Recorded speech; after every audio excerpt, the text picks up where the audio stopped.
There are few evil characters who delight in their villainy more than Springfield's resident billionaire industrialist Charles Montgomery Burns. And today we're looking at the worst things that Mr. Burns has ever done in the long history of The Simpsons.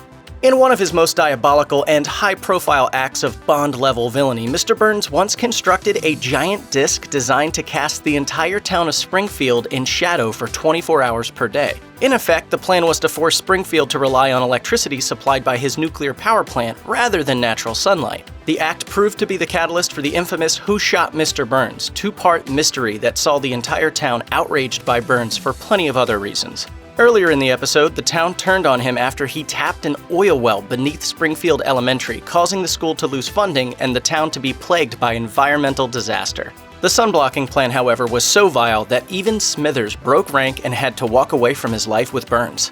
I don't want any part of this project. It's unconscionably fiendish. I will not suffer your insubordination. And after announcing his nefarious plan to the entire town, who are now armed to the teeth, Burns might have thought he'd crossed the threshold from infamy to invincibility. But a swift shot from an unlikely townsperson put an end to that perception. Still, Burns blocking the sun remains among his most high-profile acts of villainy. It showed that he was okay with the entire town wanting him dead if it meant a few more bucks in his wallet. When The Simpsons returned for its 7th season, the finale of the Who Shot Mr. Burns two-parter revealed that it wasn't the grand villainous plan to block out Springfield's sun, or even any of his other considerable acts of greed that got him shot. Instead, it was an even more craven and petty act. Mr. Burns straight up tried to take candy from a baby. After appearing to conquer the sun, Burns felt even more invincible and entitled to do whatever he pleased. In his case, that meant stealing a lollipop from Maggie Simpson.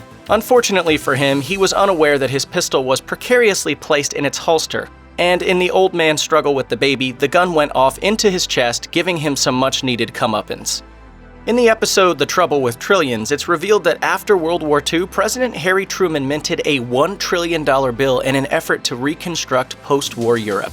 The US government then tasked a spry young Mr. Burns with flying the money to Europe. Surprise, surprise, it never arrived. Obviously, stealing an incomprehensible amount of money meant to help people after one of the most devastating pieces of human history alone has got to be one of Mr. Burns' worst acts. But wait, there's more. After Homer helps discover that Burns still has the bill, the FBI bursts in to arrest him. But Burns manages to escape by fleeing the country. The second part of his escape plan? Buying a tiny little Caribbean island he found on a map. Unfortunately, that island happens to be Cuba, which some will note is kinda spoken for when it comes to land agreements.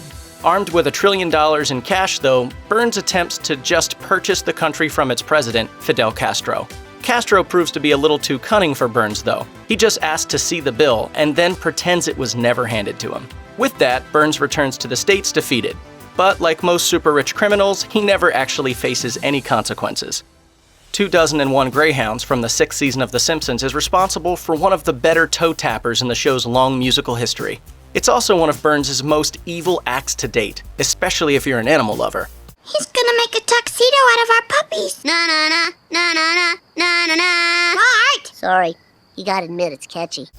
When the Simpson family dog, Santa's little helper, gets a little frisky with another greyhound, the family finds themselves the proud yet overwhelmed owners of 25 puppies. Although they make a valiant effort to care for the dogs, they're forced to sell them. As they debate letting an oddly interested Burns take the whole litter, the devious tycoon steals them when their backs are turned. Fortunately, Bart and Lisa track them down at Burns Manor and hear him singing his plans to make the dogs into a tuxedo. It turns out he's been making clothes from adorable animals for years. That's bad enough to merit inclusion on a list of his worst acts. But doing in 24 puppies for the sake of fashion is a new level of evil. Fortunately, Bart and Lisa intervene before he can do his grim tailoring job, but Burns holds the two kids at gunpoint in order to stop them. In the end, Burns is convinced that he shouldn't off the dogs and vows to never wear the fur of another animal, as long as they can do an amusing trick. Sorry, gophers.